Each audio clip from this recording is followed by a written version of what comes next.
is dedicated to staff retention, and we called it Don't Let Them Go.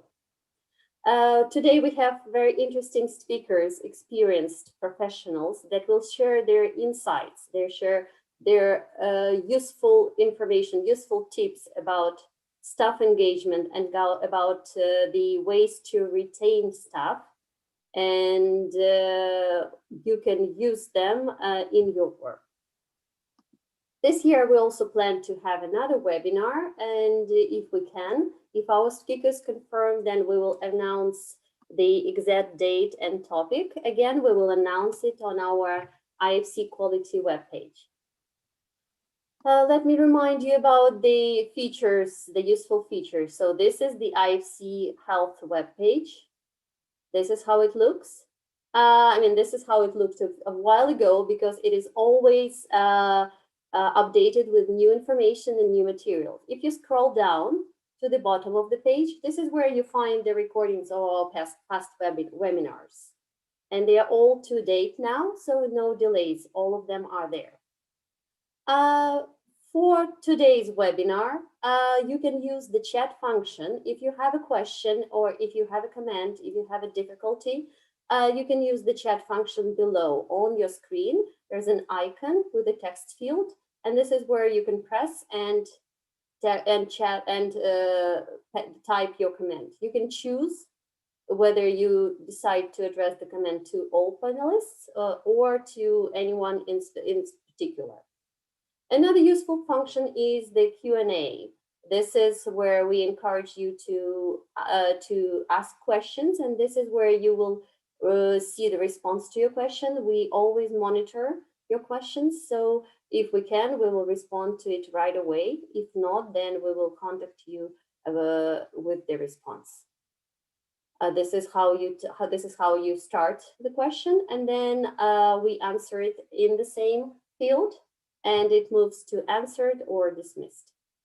Now, for our French-speaking participants, we offer French interpretation today, and you exit it by clicking on the interpretation button. Again, it's at the bottom of your screen, of your Zoom screen. And I will always like to talk about feedback. This is something exciting for me, and it's also exciting for my fellow team members, because we always want to hear from you. If something went well, if something you liked, if something did not go well, if something that we missed in our webinar, or something that's needed in our next webinar, please tell us. After we finish this webinar, I will remind you once again to please take the survey on exit. This is where you click leave the webinar, and you are prompted to a page with only 3 questions. If it was useful, if you are planning to use the knowledge in future, and to tell us additional information, to provide additional information that you wish to provide. If for some reason, I hope this is only technical reason, otherwise, or some really, really good reason why you missed the survey on exit, we will be sending you the follow-up email with the materials from today's webinar. And there will be an I am satisfied button. You just press on that phrase, I am satisfied, and it automatically creates an email to us. And you can either just press send, or you can type in the text field of that message what you liked and what you didn't like. Of course, we like when you tell us more, but we understand that you're very busy, and there are always good reasons. There are a lot of good reasons for medical professionals to not to be able to respond. We understand that, but we hope that we can have a dialogue with you. So now with this, I'm turning my speaker to Julia, and Julia will take the lead on today's webinar. Again, today's webinar is on staff retention. Don't let them go, insights to staff engagement and retention. Thank you very much, Julia. Over to you. Thank you very much, Natasha, for your wonderful introduction, as always. So hello to everyone. We are pleased to start our series of webinars, which are devoted to healthcare quality and patient safety. And today we are going, excuse me, to talk about very exciting subject, that is staff retention. Why is it so important? Because when we talk to medical facilities globally, this is one of the biggest concerns that usually they express is, okay, we will be doing this. We will be training staff. We will be educating them. We will be implementing the changes. But how to make sure that after the staff is trained, they do not leave and join our competitor? And this is a very, very reasonable question, we believe. So today we will have three wonderful speakers who will share their experience, who will share their practical tips and life hacks. And as always, we believe that you will find it useful. After the presentations, we will have, again, as usual, our questions and answer sessions. And questions you can ask through the chat function or through the question and answer function. And we already have some questions that arrived earlier by email and by in our Facebook group, and I will describe you our Facebook group and opportunities how to join it towards the end of the event today. So seems like we're going to have an interesting discussion, judging by the questions that already arrived. And now we move to the first speaker. Joseph Williamson. Many of you already met him, maybe even personally, because you know that Joseph is one of our assessors. Also, Joseph is a sinologist. So Joseph, over to you, please. You can share your presentation.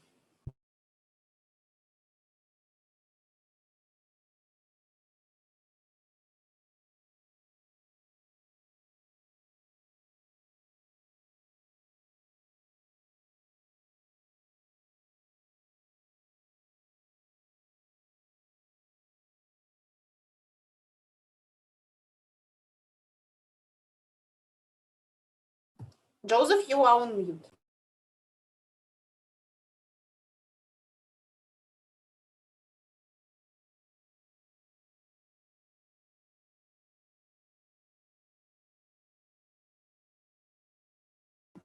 Okay, there we go. My apologies. And now I'm going to share my screen. And can you see my screen? Yes, we can see your screen, and maybe you can go to the presenter's mode to make it wider. Thanks a lot. Thank you.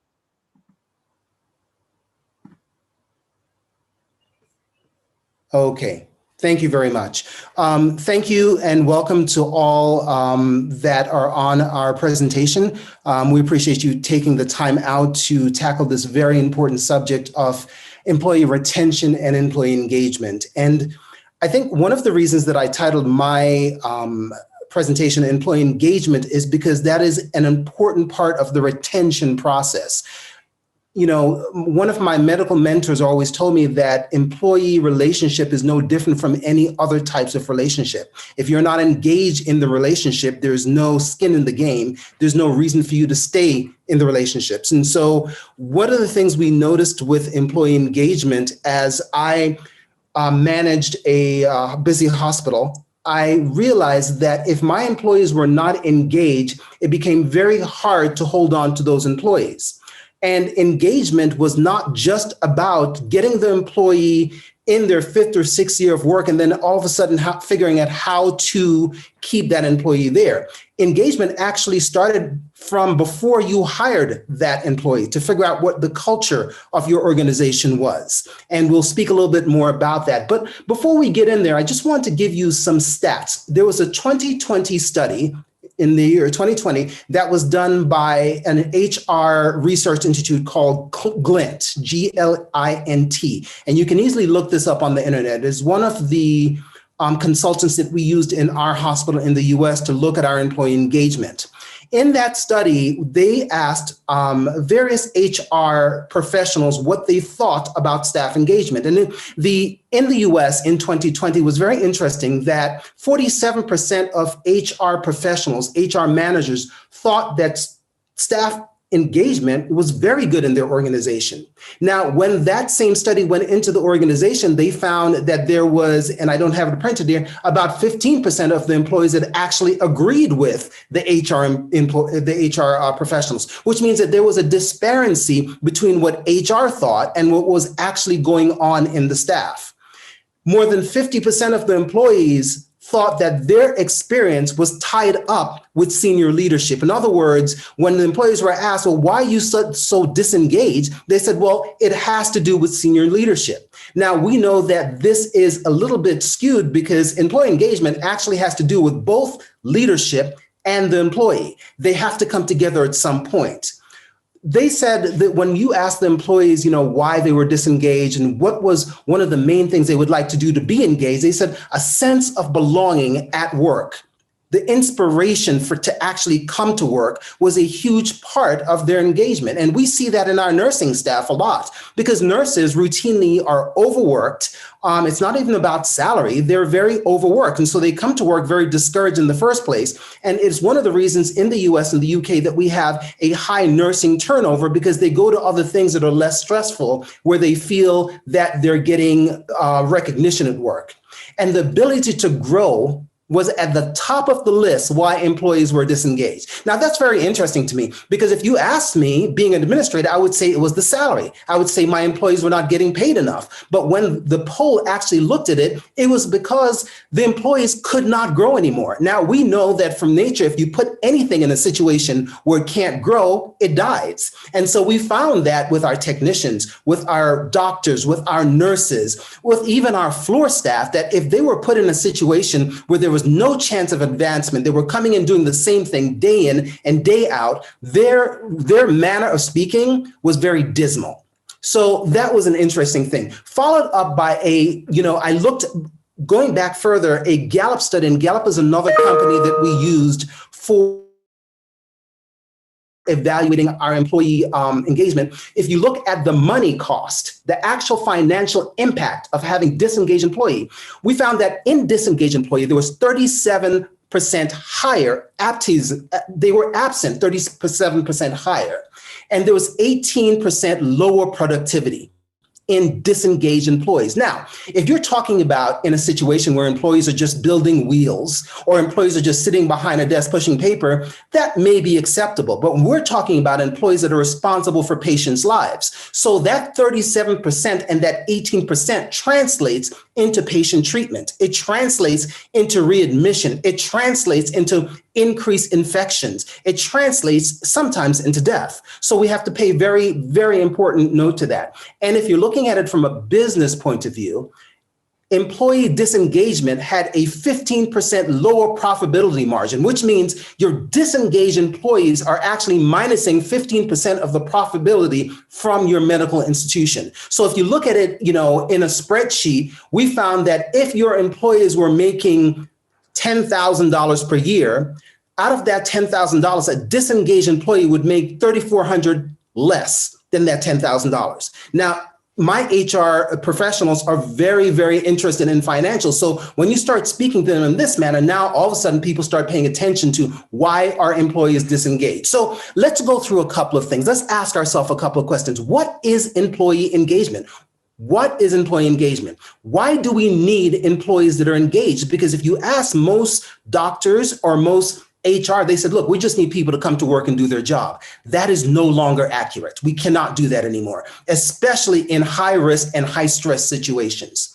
Okay, third question is what affects employee engagement? It is a very psychological thing. Sometimes it's not something that you can collect data on. Sometimes it is. But what affects employee engagements? And the fourth question I have for you is, what is organizational culture? Because we keep hearing this word over and over again. Organizational culture, we know affects employee engagement. How does it affect employee engagement? And then the final question that I would like you to ask yourself is, what is an employee engagement strategy and does your institution have one? That is a very important question.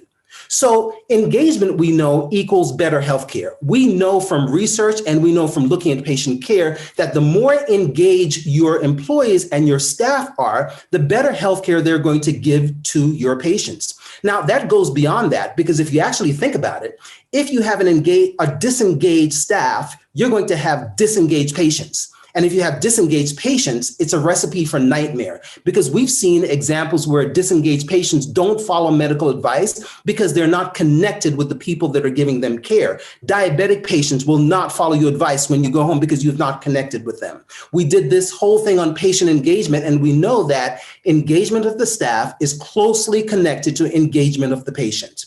Additional evidence in healthcare organizations shows that the high staff engagement have fewer acquired hospital infection. Why? Because the staff is paying attention. They actually care about washing their hands. They actually care about looking after sterile procedures.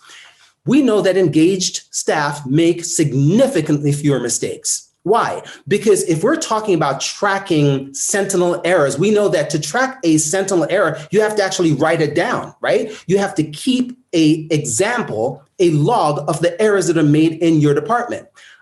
In my experience in going into hospitals with the IFC, I know that if your staff is not engaged, they're not going to be recording errors. And if you don't record the errors, you can't keep a track of what you can change. There's no KPI there if you're not recording it.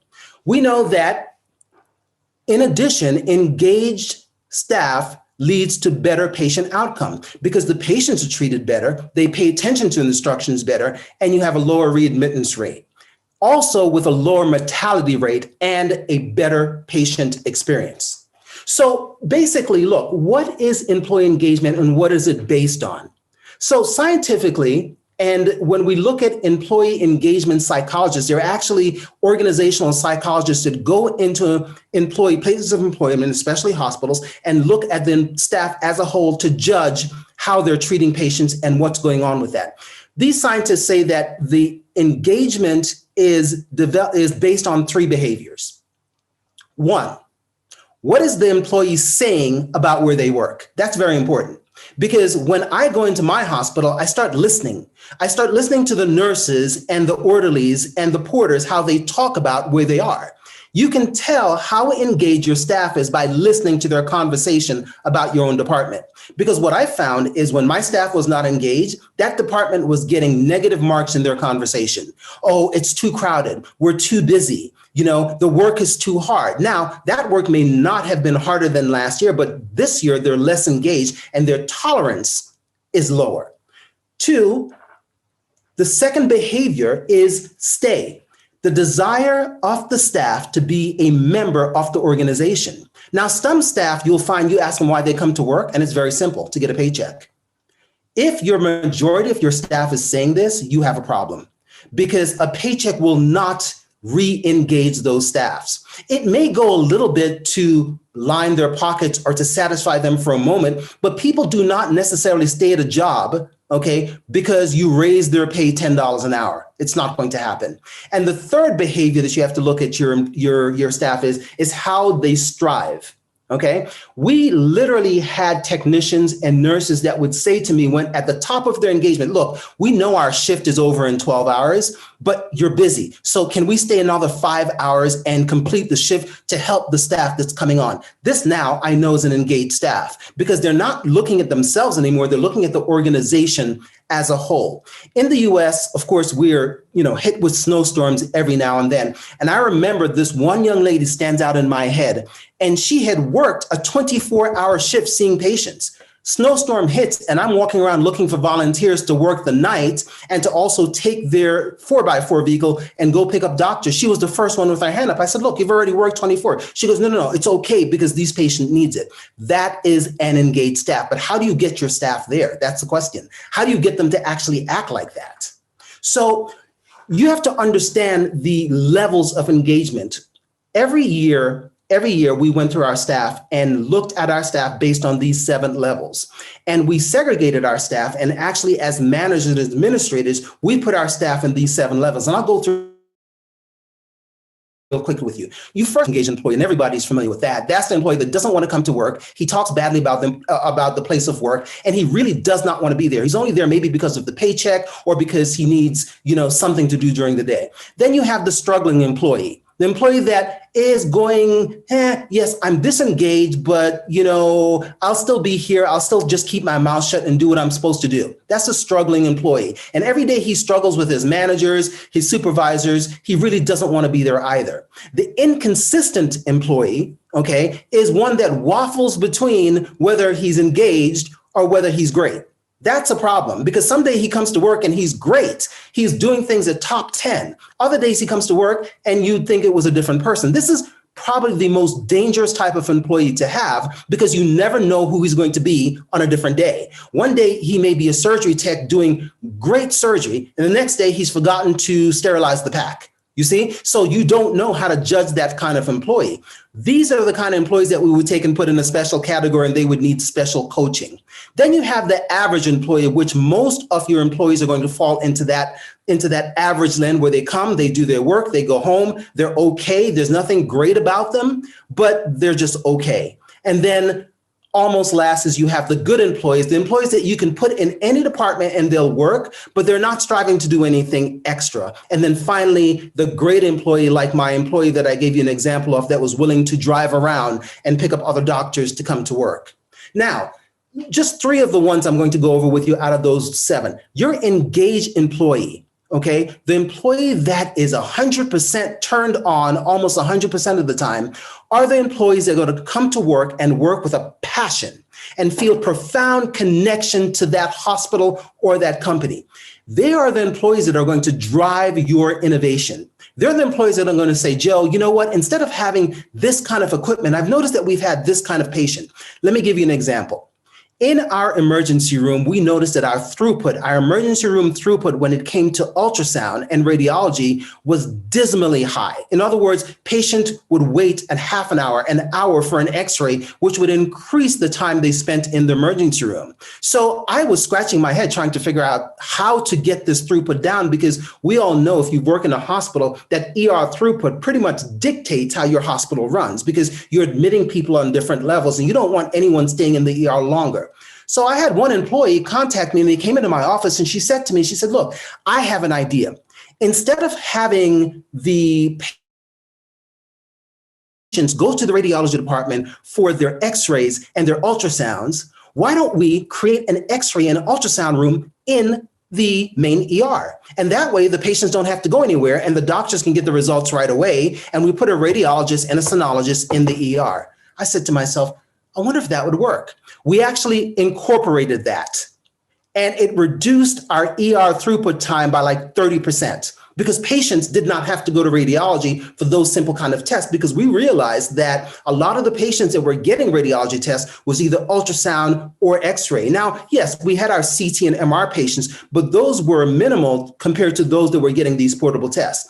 That is an engaged employee, an employee that actually is so connected that they want to offer different ways to help the company. Your non-engaged employee basically are checked out. They are completely checked out. They don't want to be at work. They come because they have to be, and they kind of sleepwalk their day through their work day. They put in time, but there's no energy. There's no passion. There's no want to be in your department. And I know that I'm talking to some people who are now scratching their heads thinking, wait a minute, I have a couple of non-engaged employees in my workplace. What do I do? Okay, these are employees that are going to bring your department down, and more than likely they're going to leave, and they're going to leave without you having the time to train somebody to take their place. Okay, now your actively disengaging is probably the worst type because these are not just disengaged, they're unhappy at work. They're going to really, really make everybody else around them unhappy. They're going to pick up the phone and yell at patients. They're going to misschedule patients and then yell at the patients when they've done that. They're the ones that are going to cause these readmittance problems that I'm telling you are going to happen. These are the patients that you're going to have to, I put it in a different way. These are the staff that I turn over to my competition. You need to go work for another hospital, because you will not work in my hospital because you have no place here, or maybe go find something else to do. And that's harsh, but at some point you have to actually realize that these actively disengaged employees are really hurting your business. So what are the 5 things that you can do as administrators to drive engagement? Number 1, senior management have to take an interest in your staff. Senior management no longer has the luxury of coming in, sitting behind a desk, signing paperwork and going home. You are going to have to take active engagement in your staff. One of my favorite things to do, and I'll get into this a little later, was to round with my staff. Just like I round with my patients in the morning, I would actually go into my staff quarters, into each division, and sit there and watch and talk and get opinions about what was going on, because you learn things that you won't normally learn on an evaluation sheet, and you learn how to fix problems before they start. Okay, so the first driver of engagement was that senior management take an interest in the employee or in the staff. The second driver, interesting enough, is your staff has to have challenging work. Your staff gets bored and they will become disengaged. Your staff feels that they don't have anything else to do but to push the same button every day, they will become disengaged. It is just human nature. Human nature says my brain has to keep active. It has to keep challenged. For that reason, we would make up things to keep our staff challenged, different projects that they could involve themselves in to keep them challenged. And that flows right into the third one, is decision-making authority. No one likes to feel like they're just a cog in a wheel. Okay, if you feel that you come in and you have no autonomy, you have nothing to do with the decisions that are being made around you, you're going to be disengaged. And let me give you an example. Off that throughput that I said with the ER, that example that I gave you of the throughput in the ER, you had one staff that I put in charge of that project. I actually said, you know what? You run this project. You consult with radiology. I will back you up. You consult with the imaging OEMs, and you purchase the equipment. I'll give you a budget for the ER. That staff is at the top of her game at this point because she's been given authority. She's been given decision-making authority. The fourth driver is customer focus. Especially in a hospital, if you find that your staff is not patient-focused, there is a big issue. Because this is what we're about in a medical institution. We're about the patient. It has to be patient-focused. And about 10 years ago in the US, it turned from money and financial focus to patient focus. This is why in the US, we went through this big thing of patient satisfaction. This is why in the US, a hospital does not get reimbursed until their patient satisfaction is above a certain score. And that behooves us now to look at our staff and say which of our staff is customer focused and which is not. And of course, the last one, as I mentioned before, is your staff has to believe that there are career advancement opportunities. Now, how do you do that in medicine? Because you can't turn a technician into a doctor and you can't turn a nurse into a doctor. So how do you do career advancement in an opportunity in a hospital? Well, we started our own technician training school. We said, okay, we're going to go ahead and get the zoning to start an X-ray technician training school. So we took orderlies and we turned them into X-ray technician. That was career advancement. We sent nurses, regular BSN nurses, to a 2-year master's program to do their nurse practitioner license, and then employed them, gave them a 2-year contract. If they choose to leave before that, that's fine. But we gave them a 2-year contract. So a regular nurse could become a nurse practitioner or a PA in our hospital. That kept our nurses in our system and then kept a constant turnover or only on the lower end. So that career advancement opportunity is huge. It's very important. Now, one of the things I want to wind down with is one of the things we think is that employee engagement starts with that 5-year period where we're trying to figure out why we're losing employees. No, it does not. It starts the minute you hire that employee. In fact, it starts before you hire that employee. What's your hiring process like? In your hospital, if somebody applies, do you just go through their resume, their CV, and then based on their technical experience, hire them? I'll give you an example. In Johns Hopkins, about 10 years ago, they hired the head of neurology. That head of neurology basically had a CV that looked stellar. He was technically expertise. He had done all these papers, written these white papers on these innovative brain surgeries. But within 90 days, Johns Hopkins could tell that this person was not going to work out. He did not fit that hospital organizational culture. The replacement for him was somebody that had not written papers, had not gone to the top school, but had such emotional intelligence and was such a company and team player that he's now still at Johns Hopkins at as the head of neurology. So that interview process that you have in your hospital, I need you to ask yourself, what does it look like? What does your interview process look like? In our hospital, we do 2 interviews. We do a technical interview and a behavioral interview, 2 different days. So if you're a doctor applying to my hospital, we interview you as a doctor. Where have you been? What have you studied? What are your qualifications? All the general things we would ask a doctor or a nurse or a qualified technician. Then we score you. The second day you come back, we do a behavioral interview. There are a couple of behavioral questions we ask. If you have an emergency, how would you treat this? If a patient complains of X, Y, and Z and it has nothing to do with you, what would you do? Give me an example of a situation that you think you've been in that has been a difficult situation for you, but you made X type of decision. Now, based on that scoring, and we have a 5-panel interview, based on the score we give you is how we hire you. Because if that behavioral interview score dropped below your technical score, you are not going to get hired, because we realize that no matter how technical you are, your behavior is what drives you during the day. So you can be the top-notch brain surgeon, but if your behavior scores a 10% or less, we can't hire you. And I think in our hospital, that has been our way to keep our employee engagement high, is we don't hire for technical, because you know what? I can teach you the technical. I can send you to classes to learn the technical, but I cannot teach you behavioral. That is something that you're hardwired with. Right? So that and emotional intelligence, and we hear a lot about this in the corporate world today, right? Emotional intelligence. And believe it or not, in hospitals, it is just important, but it is also tied to our behavioral interview. Okay? I mentioned rounding. Okay? How many of you round with your employees? How many of you actually go as managers during the course of a day into your radiology department or into your nursing department and actually ask your employees questions? We know from the poll Gallup studies that rounding increases your communication, it increases your employee engagement, it increases staff retention, it increases clinical outcome and the quality of your medicine, and it also helps you create action plan. If you find that 10 employees are complaining about the same 10 things when you round, guess what? You've got to create an action plan to address that thing they're around. We had nurses complaining that something as simple as the air condition is too cold in the nursing department. Okay, well, the nurses don't set their own thermostat. That's set down in engineering. So to me, if I hear that 10 times and my nurses are unhappy, I need to figure out what's going on in engineering. And I need to follow that up. Now, that's a simple idea. A more complex idea is this surgeon is driving nursing away and I don't like this surgeon. If I hear that from 10 people, we have to address that surgeon. Okay, so if you don't address that, then your employees think we don't care. As managers, you don't care, and the disengagement sets in. And of course, improving the patient experience, which is at the top of our list to do.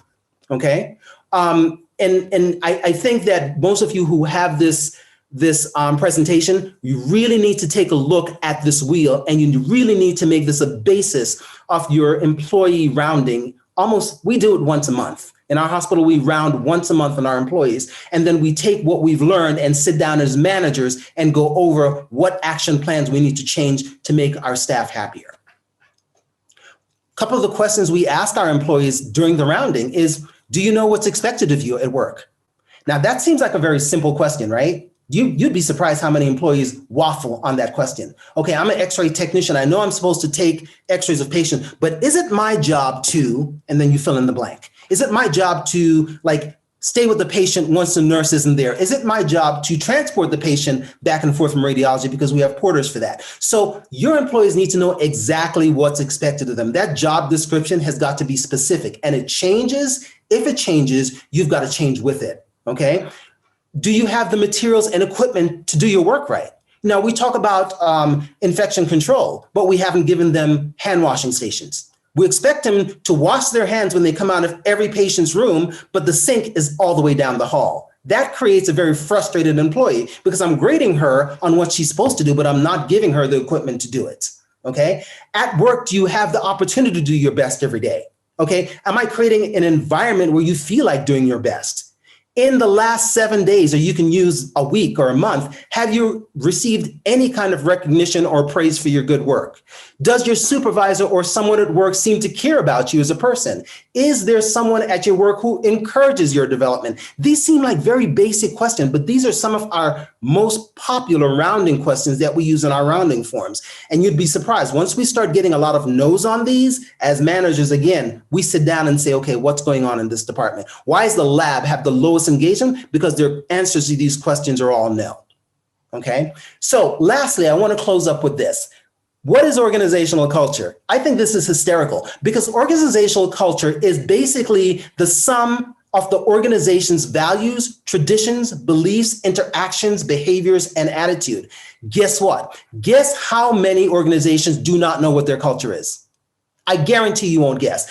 All the organizations that I've been in a hospital, I would say about 15% of those organizations know what their culture should be. Walt Disney is a great idea of an organization that knows their culture. They know what their culture is about. You go to Disney, they know exactly how you're supposed to feel, and they turn over backwards to make you feel that way. If I walk into a hospital, I said, what is your culture? They said, okay, how can we show your culture? I say, show me your mission statement. Some hospitals don't even have it. It's not posted. They don't know it. So my question to you is this: if you don't know your culture, how are you hiring for your culture? And if you don't know your culture, how do you expect your staff to work in your culture? It doesn't work. And so then you have a very discombobulated staff because they don't know what they're supposed to be doing. They don't know that your hospital, your maternity hospital's mission is to treat every pregnant patient, and they don't have that as a guide because you have not told them. Okay, so my first lesson to you listening that are organizational managers, that are HR, what is your mission statement? And are you living by your own mission statement? Because your mission statement is at the foundation of your organizational culture. It is the Bible to your organizational culture. And we know that culture drives behaviors and values. And from those behaviors and values, we find our staff has empathy, they communicate, but if they're obeying those values, you better have a reward system for that staff, whether it be promotion, whether it be increase in pay, whether it be giving them a cake at the end of the week. You have to come up with some kind of reward system because it's no different than having children. It's the same thing. These are your children for the day, but they are affecting the patients that come to you. Okay.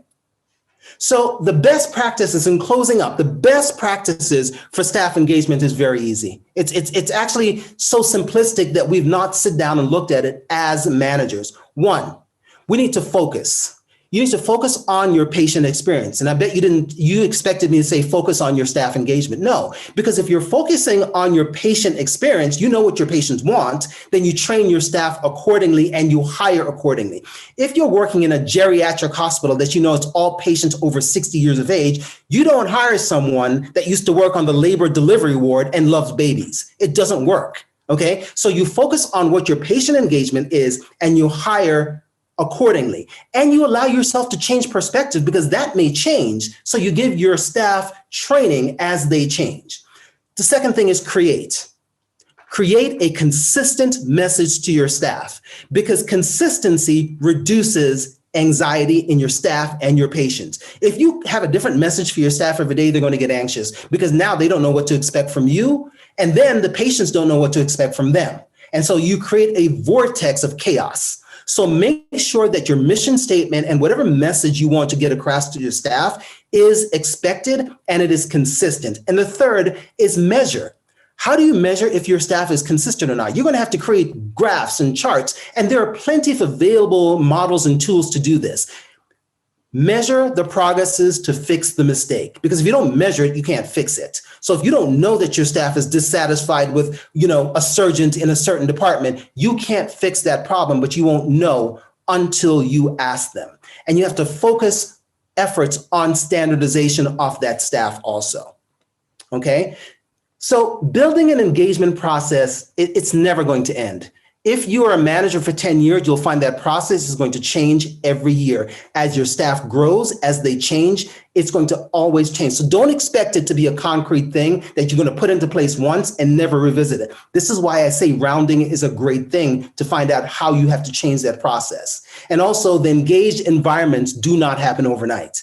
I think I was at my hospital as an administrator for 10 years, and it took me up till year 6 to realize that I had an engagement process that actually worked. So that's 6 years to build an engagement process, and I left the hospital after 4 years. So it won't happen overnight. It's something that you will need help with. It's something that you basically need to do day by day by day by day. And then the last thing I want to leave you with is the engagement process incorporates the entire employee life cycle, not just when they're working, not just when they're fired. From the time you put out an ad to attract the employee, to the time you recruit, to the time you do that whole onboarding session that you have to do with them, to the time you put into staff development, to the time you decide that this employee is going to stay with me for 5 years, till the time you let them go. Actually, that exit interview is one of your biggest engagement lessons ever. And you'd be surprised how many hospitals that I go to do not have a formal exit interview. If you don't know why the person left, how can you improve your process? It doesn't make any sense. So finally, the last thing I want to leave with you is make sure that you're paying attention to your engagement of your employees by everything that I've just said, but by also the entire life cycle of your employee. Thank you very much. Thank you so much, Joseph. But this was brilliant presentation as always, I believe, and lots of useful things you mentioned and lots of ideas to think about. And before we move on to the next speaker, I just wanted to sum up a few things, because I believe they are really important things, and we keep talking about it over and over when we are talking about staff engagement, when we are talking about creating proper culture of quality in medical facilities. So number one is leadership support, and it plays a huge role in whatever change you want to implement. If the leader is engaged, if the leader supports staff, if the leader is interested in the things that he or she is promoting, this is already 50% of success. And I wanted to give a little example from my own practice. I started my career in American Medical Center, which was founded by an American system by the team from the US in post-Soviet Russia.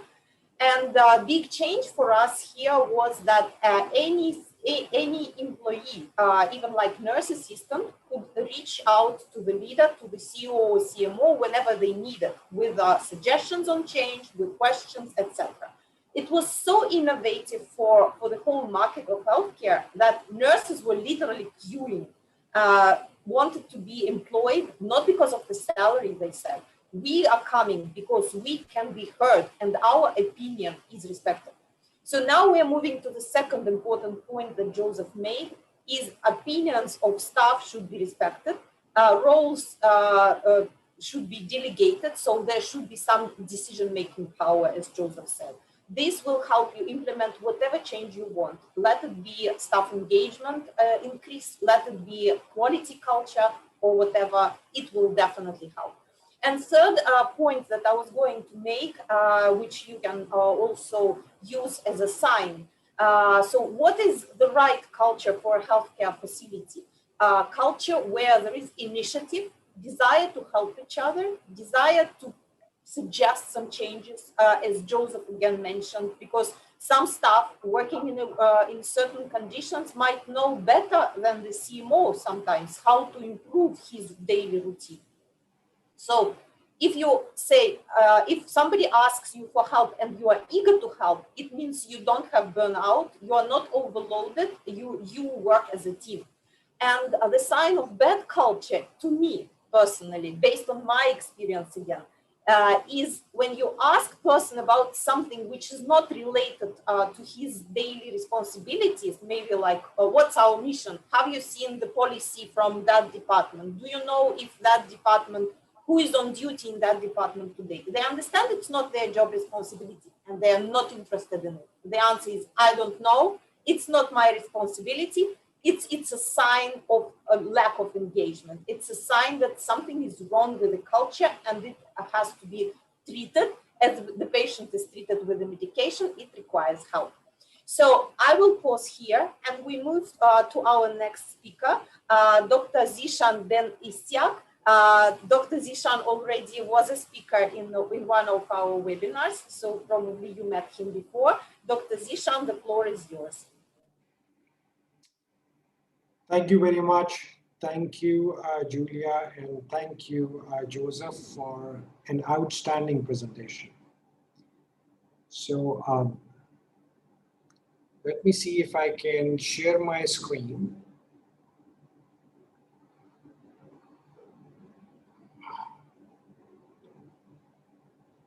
So I hope you can see my screen. Yes, we can see your screen. Okay, thank you. So at the very outset, it is indeed a privilege and honor to speak today, and especially after an outstanding presentation by Joseph Williamson. So as it has already been said, that we need to understand the magnitude of the problem. The magnitude is huge. We need to understand that what we are seeing in any organization, that is just tip of the iceberg, whether they are engaged employees or they are disengaged employees. Whatever we see, that is just the tip of the iceberg. So we need to be very clear that whatever we do and whatever we see, we need to be very meticulous, and we need to understand that these are, and as we always say, that these are not the buildings that make an organization. This is not the bricks that make an organization. These are not the cement that make organizations. These are the people who make and who constitute the organizations and the institutions.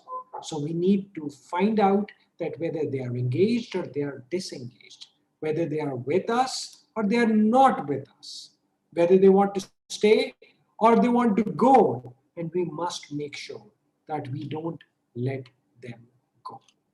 So let's talk a little bit about what the data says. So if we look at the data, we will find out that we have an increased turnover in hospitals in the US. And this is not only in the US. If we look around the world, we don't have that much data available, but yes, the nursing turnover is huge. It varies from 4.3% to 31%, with a national average of 15.1%. Then we lack sufficient nursing staff. We find out that even the turnover of direct care staff is huge. And we also find out that not only nurses, but even the physicians, they also report a lot that they are burning out. And if we look at the data, we will find out that 42% of physicians reported feeling burnt out last year. And this is data from Medscape 2021. And we also find out that 34 to 37% of nurses, they reported burnout. So it has been said by Joseph, so I won't really go in details of this one, but I just want to reiterate that there is a cost of nurse leaving an organization. There is a cost of any employee turnover that we find out, and this is not less, this is huge. And when we look at that, from where this cost comes from, so this comes from overtime payouts, this comes from the training costs that are there once an employee leaves and a new employee comes in. A lot of training needs to be done. And once this training is being carried out, once there is an onboard process is being carried out, so there is a lot of increased workload that is there on the staff. And what it costs? That's a business question. That's a patient care safety issue. So there are increased accident rates, there are increased adverse events, there are increased adverse reactions, there are increased sentinel events. The impact of continuity of care, there's a lot of impact on that. There are unplanned absences, and then of course, medical staff dissatisfaction. So let's talk about that. Where do we stand if we look at the international arena? So we will find out that up to 139,000 physician shortfalls in both primary and specialty care by 2033. We are anticipating that there would be 19% rise already in employed nurses, that is 2.71 million nurses in 2013, and what we are projected is the projected number of 3.24 million by 2022. And in the meantime, 525,800 additional staff would be required to replace the existing workforce. So there would be a deficit of 260,000 nurses by 2025. So let's talk about a little bit about physician burnout. So we are going through interesting times nowadays. We have COVID pandemic that is going on. And what we find out is that if we look at the data from Medscape 2021 Physician Burnout Report that was published in January 25th, 2021, we will find out that 49% of physicians were somewhat or very happy compared to 69% before pandemic. So what we are seeing is that there are less number of physicians who are happy after pandemic as compared to even if we compare it before the pandemic. And if we look at them, we will find out that 51% of female physicians versus 36% of male physicians reported burnout. We will also find out that previously in 2019, these were the urologists who felt burnt out a lot. Now these are the critical care physicians. And we do understand that is because of the increased workload and because of lots of factors that are there because of the pandemic. 79% of physicians said that their burnout began before the COVID-19 pandemic. So even they also say that once this was being looked at, that whether it is only COVID-19, so we find out that 79% who currently feel burnout, they say that they started feeling that burnout before the pandemic started. So the most common contributing factors to the burnout were 58% reported that there were too many bureaucratic tasks. So that has constituted the major chunk of physician dissatisfaction was because there's a small, simple thing that needs to be addressed. And in order to resolve that issue, there are too many people that they need to talk to. There are too many bureaucratic hurdles and channels that they need to exhaust before a single thing can be done. Then spending too many hours at work, that constitutes 37%. And there's one more thing is lack of response from leaders and colleagues, that is 37%.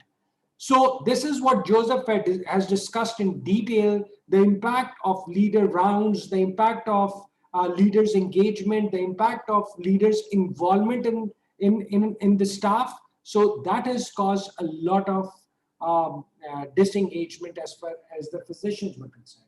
And the same holds true for the nurses as well. So if you look at the top 5 drivers of nurse dissatisfaction, we will find out that the topmost was the poor, unresponsive management.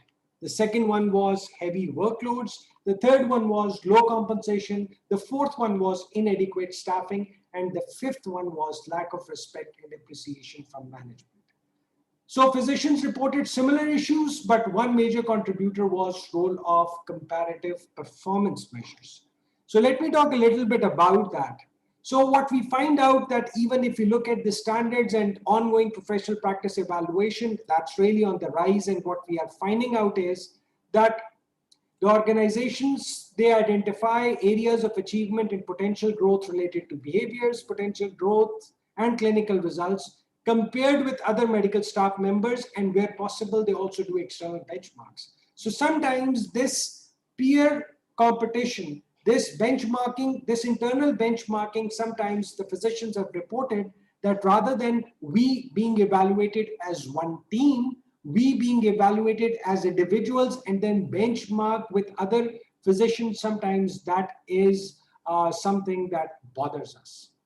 And what we do understand is that we are in ever-changing healthcare landscape. The pace of change in technology is huge. The electronic health records are coming in, and some of the physicians, and in fact most of the physicians, they are not used to it. The roles are changing. There is stress, there is pandemic. So the healthcare landscape, if we look around us, that is changing very, very fast.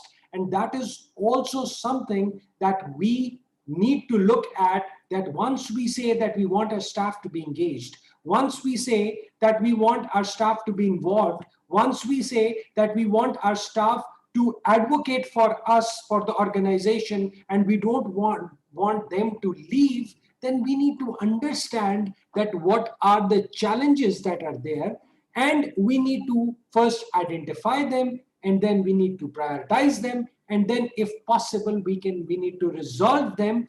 But there are certain changes on which we do not have any control, and those changes are, that's the major one, is the ever-changing healthcare landscape, that we cannot do much about it. So there are multiple strategies, and there can be multiple strategies, and a lot of strategies have already been discussed, so I won't go in the details. But one thing that I want to focus on is the culture. And it is said that culture eats strategy for breakfast. I would repeat that culture eats strategy for breakfast. So we need to first identify the culture. We need to understand the culture. We need to identify the priority areas on which to work. We need to have a work plan for that. And then we need to work on it and then reevaluate the culture. And there are so many tools that can be used to evaluate the culture and then to work on it and how to benchmark on it.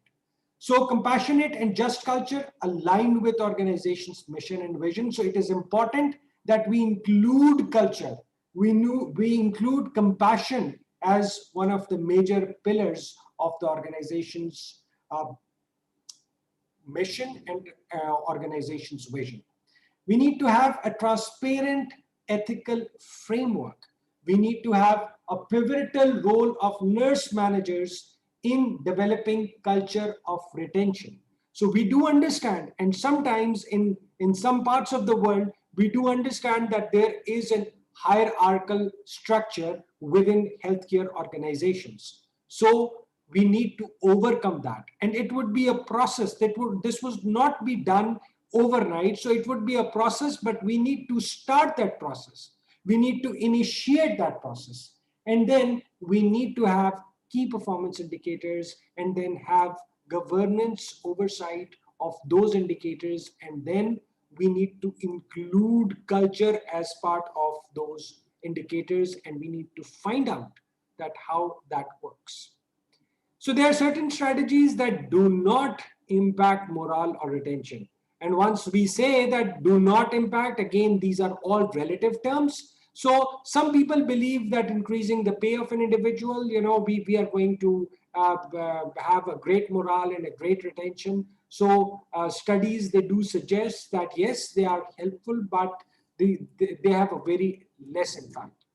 So there are certain strategies that improve morale, but not retention. So we can have morale committees, we can have certain on-site childcare, recognition programs, education benefits. Yes, they improve the morale. They are all part of the strategies, but these are not the only things that we are going to retain them. So there are certain things that improve retention, but not morale. So again, Joseph has mentioned a lot about how to screen individuals, how to screen applicants to find out whether they are the best fit for the organization or not.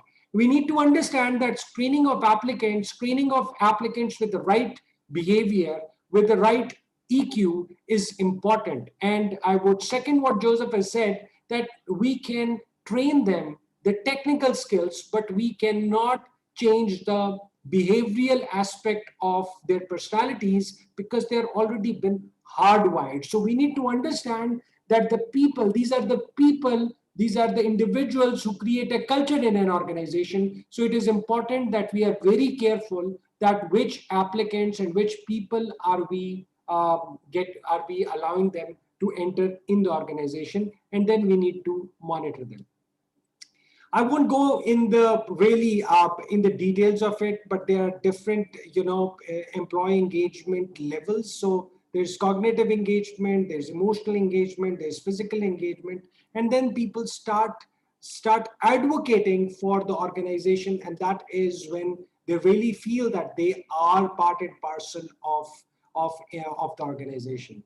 So again, I would want to say that few things that can be done, yes, they are important, but they are not the only one.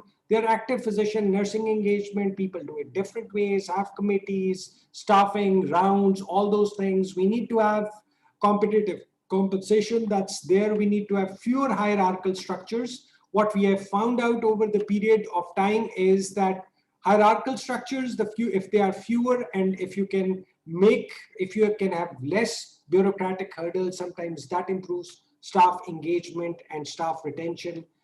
We need to identify that to make sure that staff are comfortable by establishing. One way is to have established staffing ratios and then not be fixated on that, but being flexible and then finding out and then reviewing them on periodic time basis, and then providing career ladders and educational programs. So Joseph also mentioned about that. I won't go in the details of them, but again, there are different ways, but we all need to grow. And I would second that this is not only growth in terms of that you give them, you give them an additional opportunity to gain another skill. It can be by providing them a career whereby they can improve their education. Sometimes they can learn something new. They can feel empowered. So all those things, those are the things that you can do that. And then implementing buddy programs, flexible scheduling. And it is also important to find out that, yes, we are working in a healthcare environment. And we do understand that sometimes there would be issues. We need to have a fair and just culture. But we also need to find out that sometimes we all commit mistakes.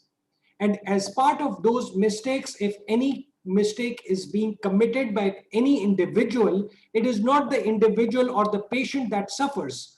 The individual who has been part and parcel of that central event or that adverse event or that adverse reaction, he is also a second victim. Because how we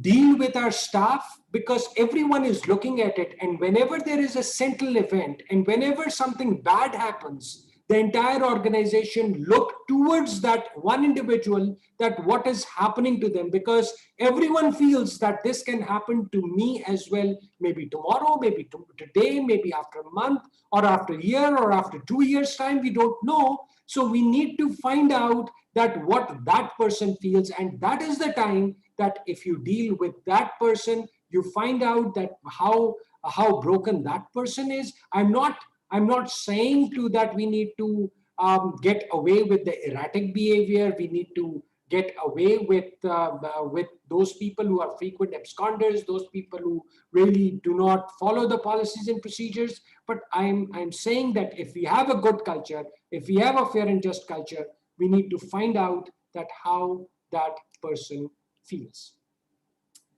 So in the end, I would say that leadership, it is important. It has been mentioned, it has been said, it is the responsibility of the leadership to foster a just culture. It is the responsibility of the leadership to foster a just culture where innovation, freedom, structure, ethics, and morals are all present in right proportions. I would want to emphasize on the fact that it has to be present in right proportions. So that's all what I want to say. I thank you. Thank you so much, Dr. Zishan. This was wonderful. Again, as always, because Dr. Zishan is presenting not for the first time, and we're pleased. It's a pleasure for us to have such a wonderful presenter. And again, I wanted just to sum up certain things, just to draw your attention to the importance of them once again.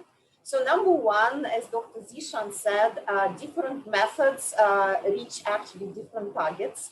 So if you are thinking about engagement or staff morale, you should consider this, that not always salary increase helps you reach all these targets. Unfortunately, there are other things which are as important as the pay increase for your staff, but at the same time, it's good because it's not only the money, and for the owners and for the top management, it also helps to reduce costs if you have other methods to increase staff engagement and to keep them interested in their jobs. And second important point is actually point related to hierarchy, because in our hospitals, we were always saying that hierarchy is actually the biggest obstacle on the way to building a good, efficient team, because it blocks most important things, such as openness, ability to speak up, ability to express initiative, etc. So if you want a good team, make sure there is less hierarchy in your facility. And now this third presenter, the third presenter is Amr Osman from Logic Consulting. Amr, over to you, please. Thank you very much. I'll share my screen.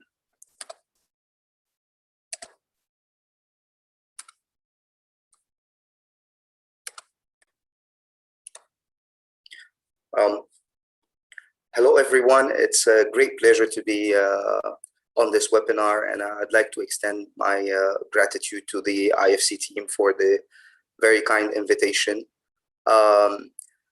It's the two presentations that preceded mine makes it very difficult for me. Very powerful presentations, and I'd like to extend my gratitude to Joseph and Dr. Zishan for the insightful presentations that they gave. I would focus more on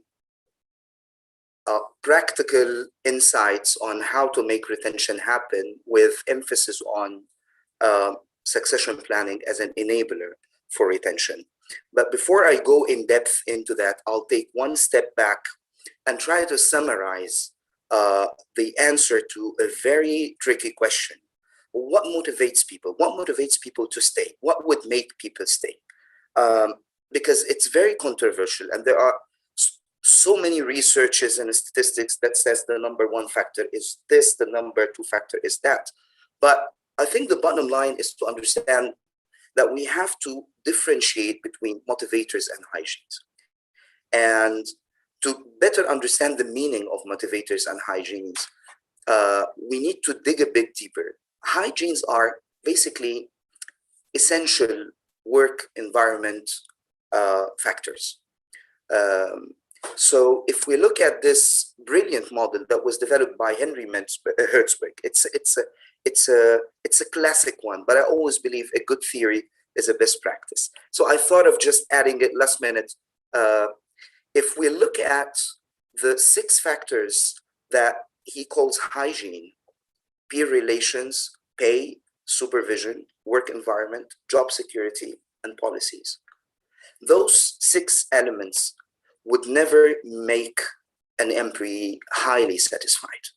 This is what we do to keep the employee neutral, to keep our staff fine, just willing to keep going, not highly satisfied and not highly engaged. But when we look to the motivators, the status that they feel, the type of work that you do, the promotion, the challenge, the achievement, the growth, the responsibility, the recognition, these are elements that would take satisfaction and would take motivation to a different level.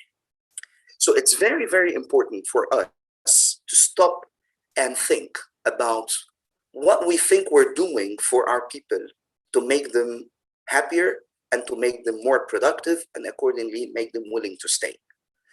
Because most of the time we would get answers that relates to hygienes. We have a nice environment, we have nice people, we pay them well. There are many programs that we do for job security. We have a very nice management culture. Well, this is not enough. This is not what makes people highly motivated.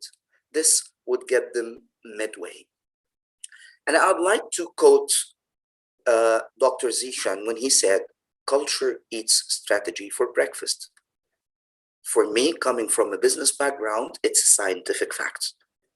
You do all the planning you want, you do all the programs you want, but if you do not focus on culture, you would never manage to get the plans accomplished. So now I move to the second part, succession planning, which is the key topic of my presentation. Succession planning is a pathway to retention. And when we look at succession planning, we need to understand. I'm sorry, but I suddenly hear the French presentation, the French translation. I'm not sure if it's something wrong on my side.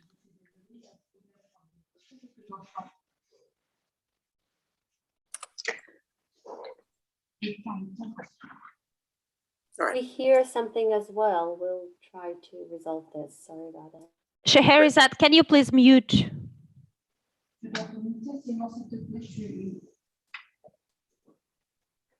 All right.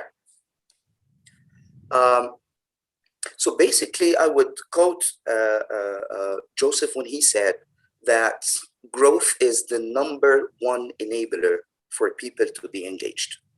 And when we look at growth from a broader perspective, we have to look at not just people growth, but we have to first ask ourselves, are we growing as an organization or not? Because if we're not growing, we will not be able to grow our people. And there are 3 interlinked pathways to organizational sustainability, which is now the fancier term for growth, because it does imply 3 different pathways. First, financial sustainability, making sure that we have the dollar to pay for our resources and to pay for our operations. But second is people sustainability.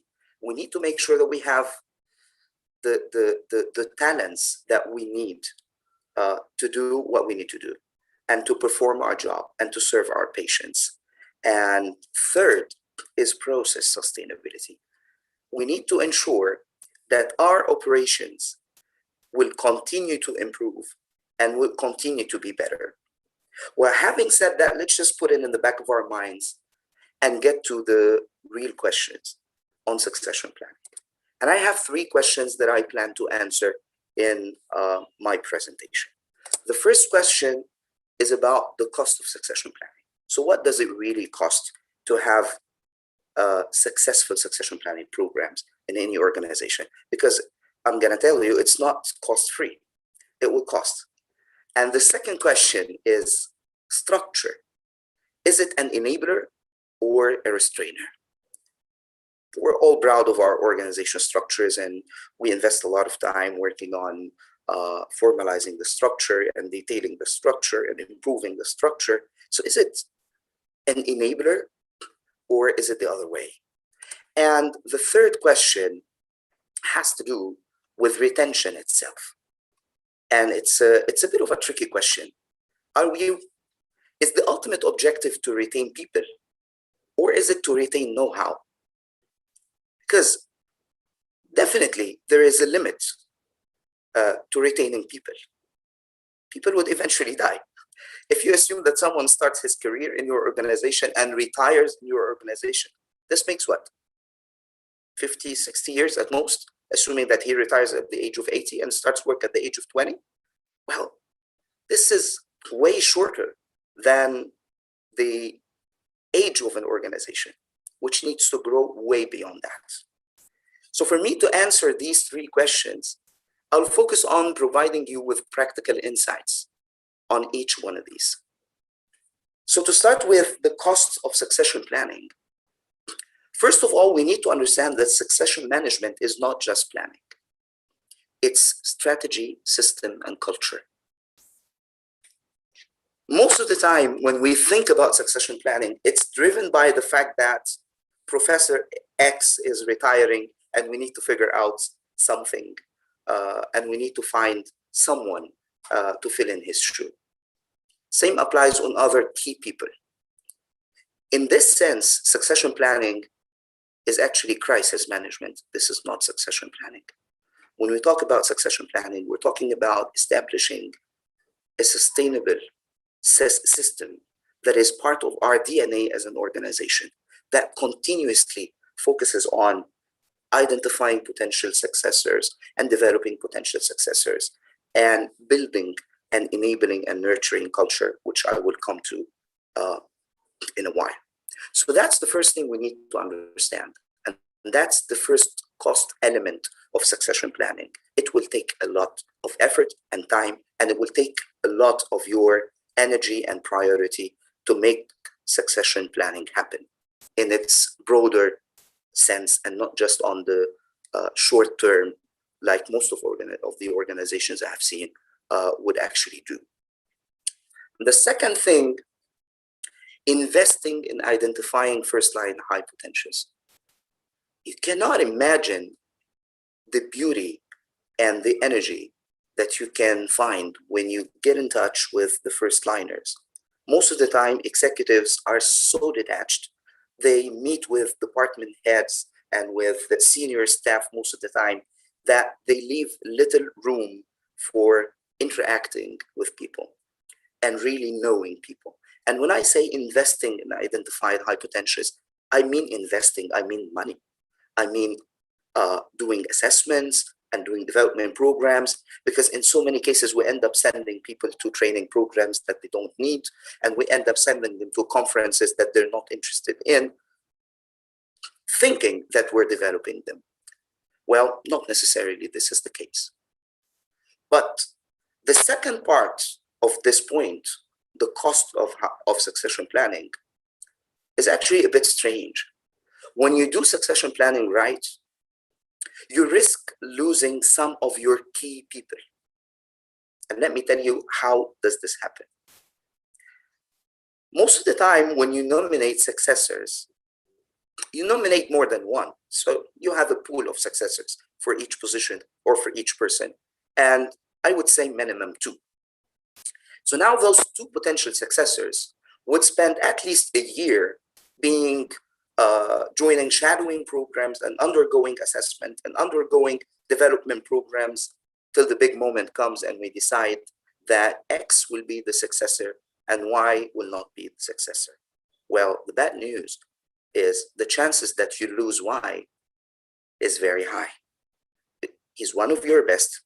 He was a potential successor, but you got his expectations or her expectations very high, and now he's disappointed.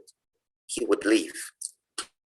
And this is always the overlooked cost of succession planning.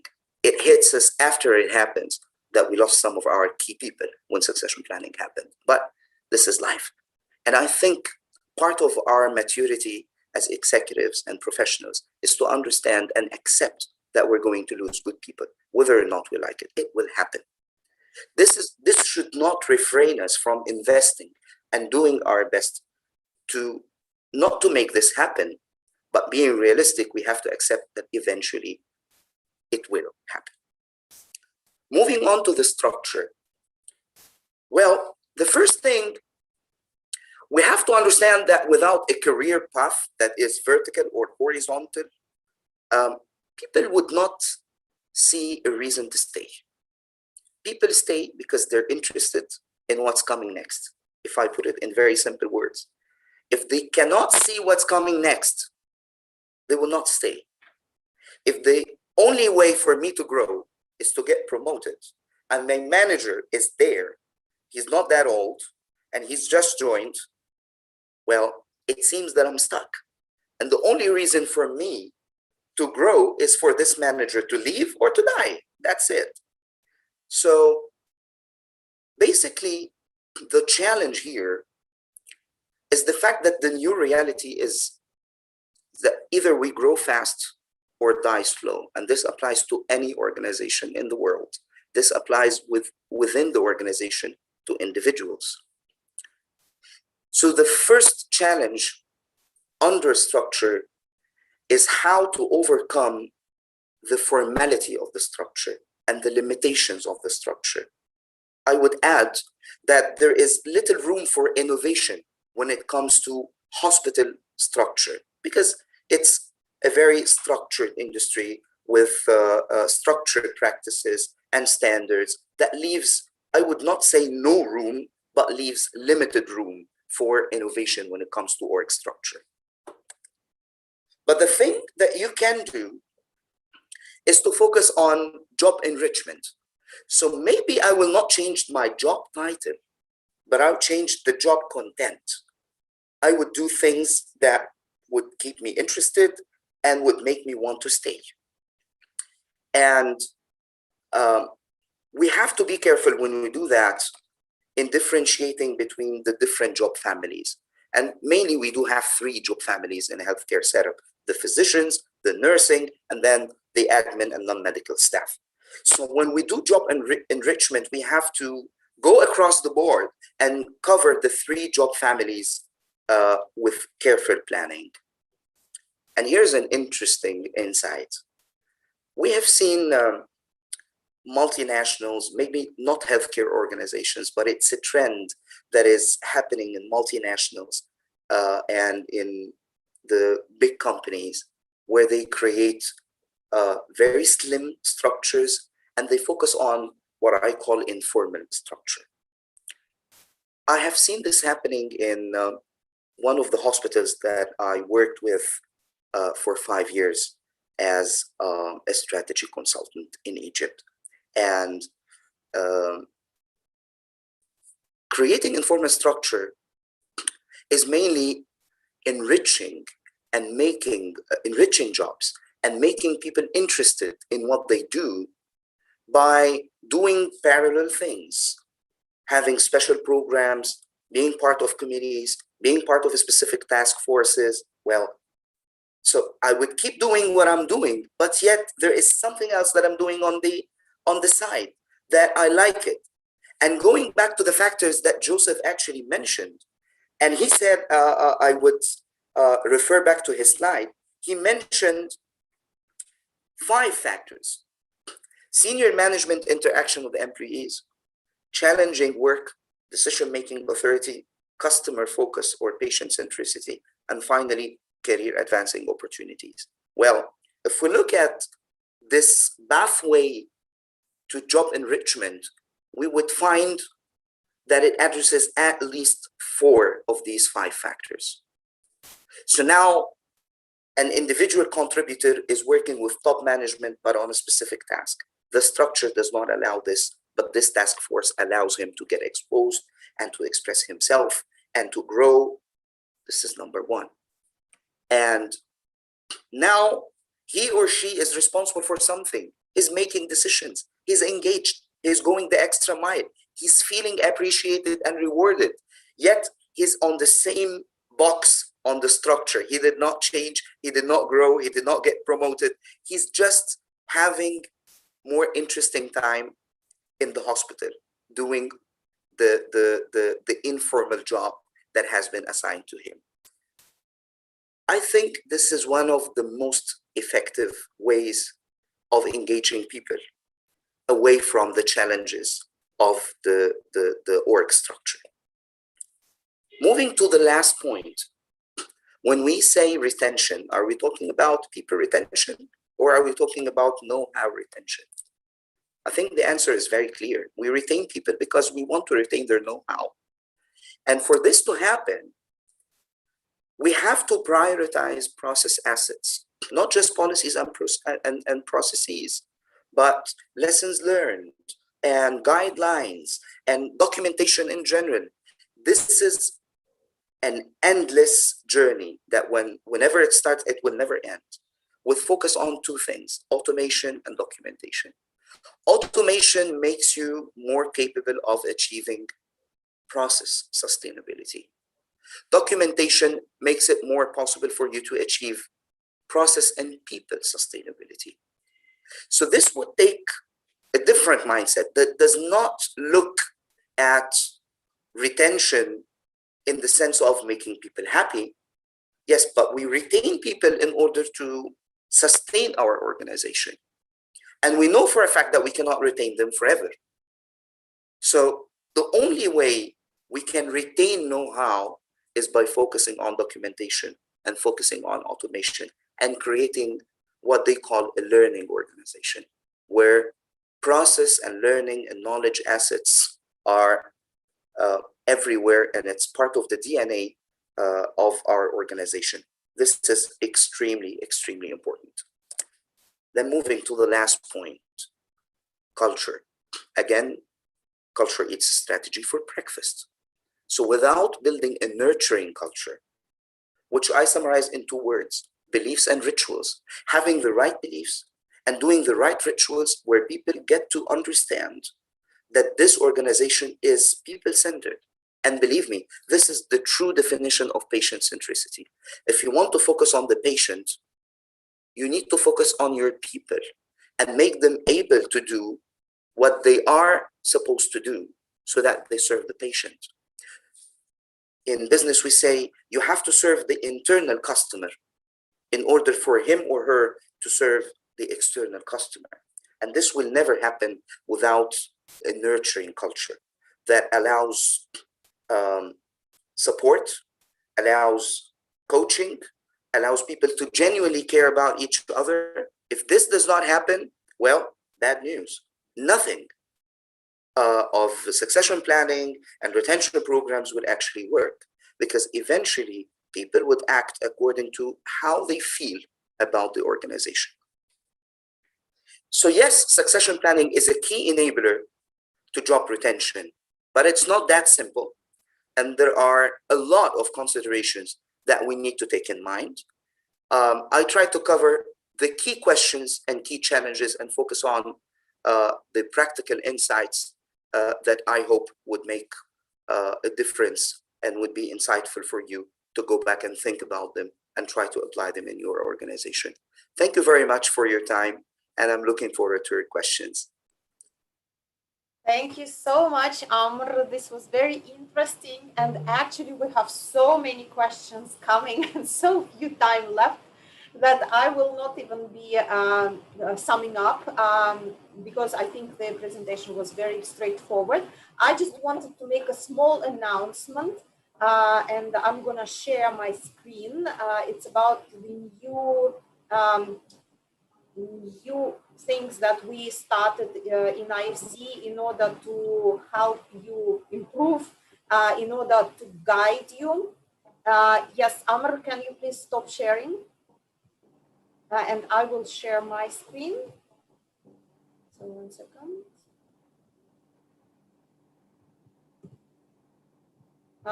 Can you see the slide now? I hope you can. So yes, we can. In order to help, thanks a lot.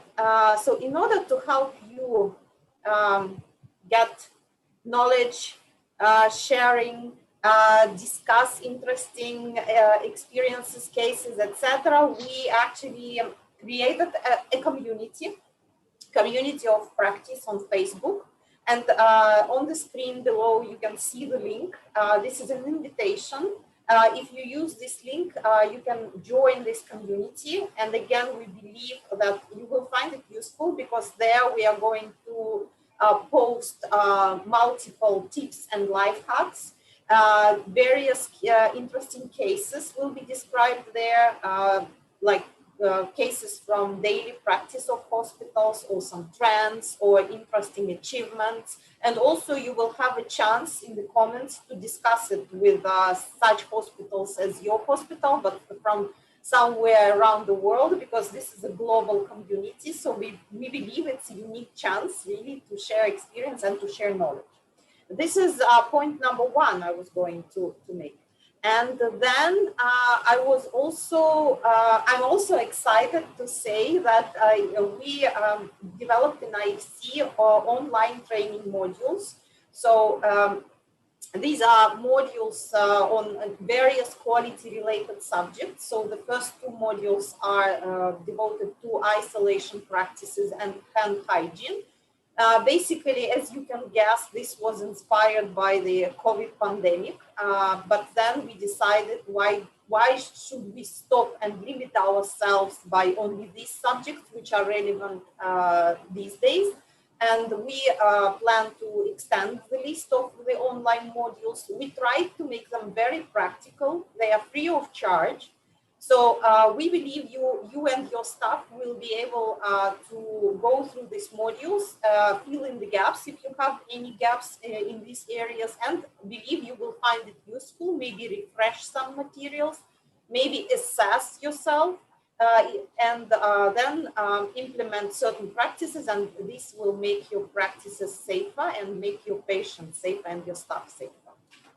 So now we're moving, actually I will stop sharing, 1 second, and we will move to the question and answer session. So the first question, actually we have so many questions that I'm super excited today because I think the discussion is very vivid. So the first question is actually to all the panelists, and it is how to balance the organizational needs with staff individual needs if they do not coincide, how to compromise or where to compromise. Maybe some tips you can give to our guests, dear panelists.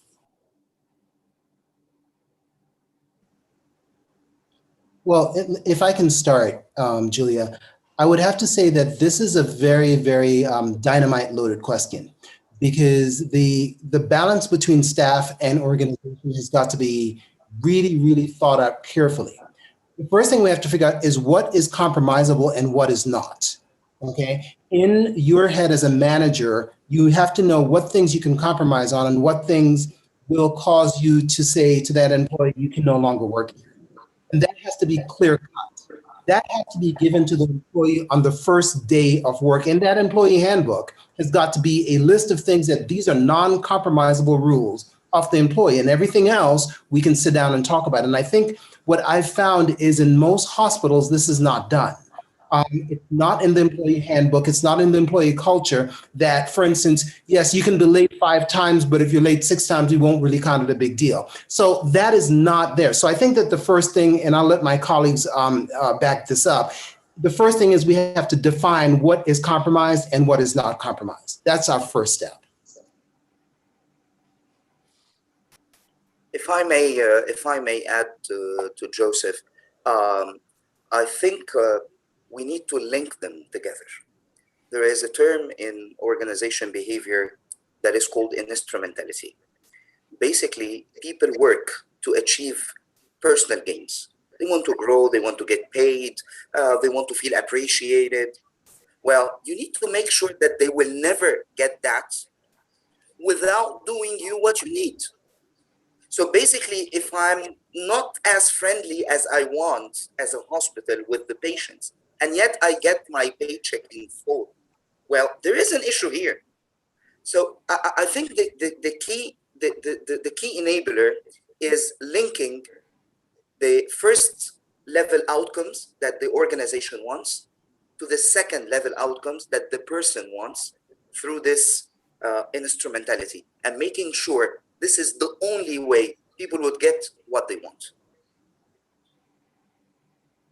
Mm-hmm.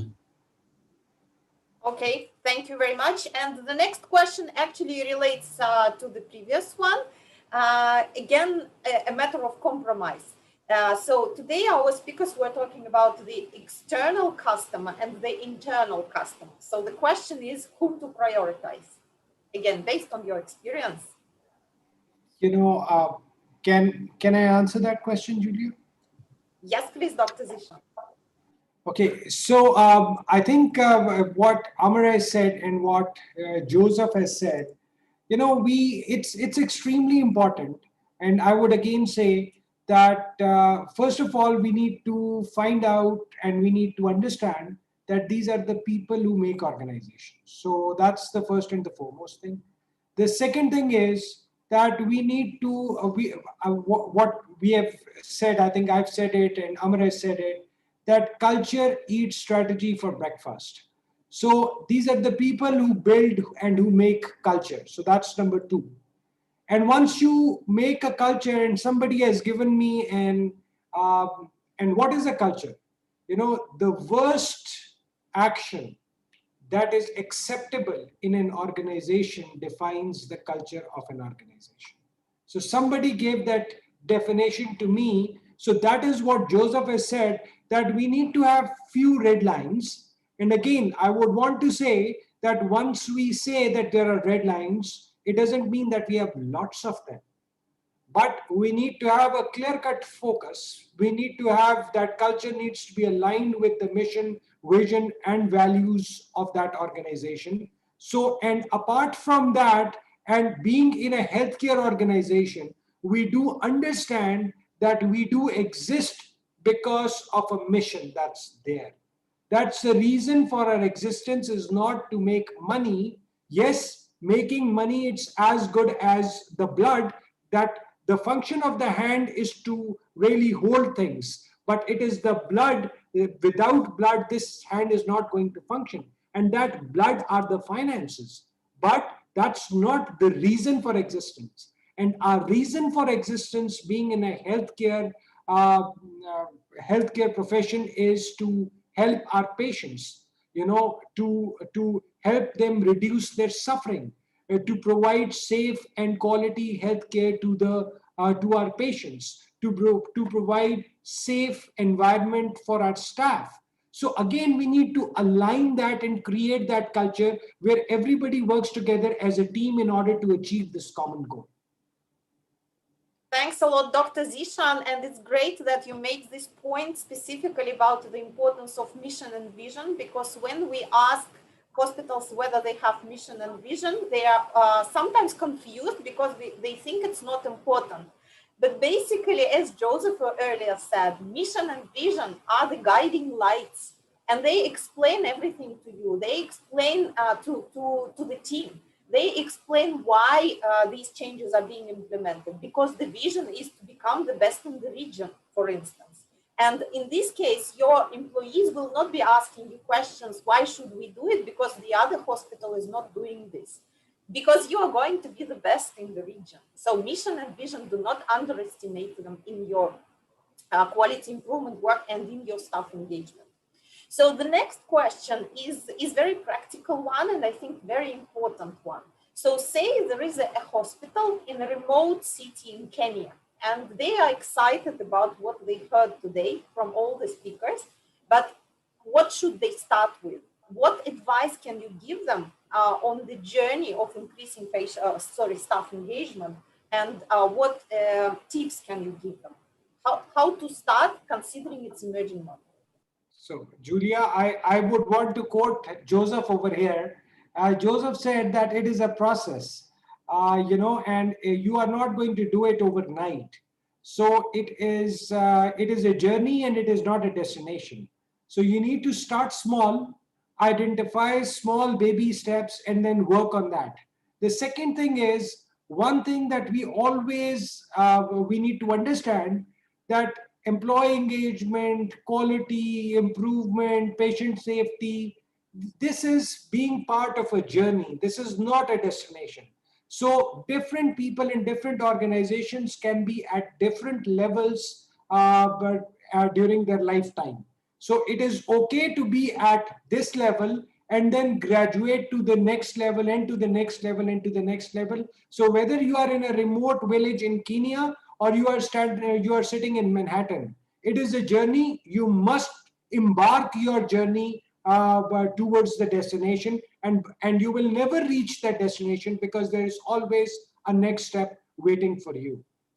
Thanks a lot, Dr. Zishan. This is a great comment. Joseph, Amr, anything from you on this based on your experience? Yeah, Yes. I would say that the very, very first thing, since the question was very specific, if there is one thing you can go today and do today, is go talk to your people, listen to them, discuss the whereabouts of the work environment, what is making them happy, what's not making them happy. You will never be able to address 100% of it, but then going back to Dr. Zishan, choose something and work on it. This should be enough to get you started. I totally agree with that. It's 110% agreement.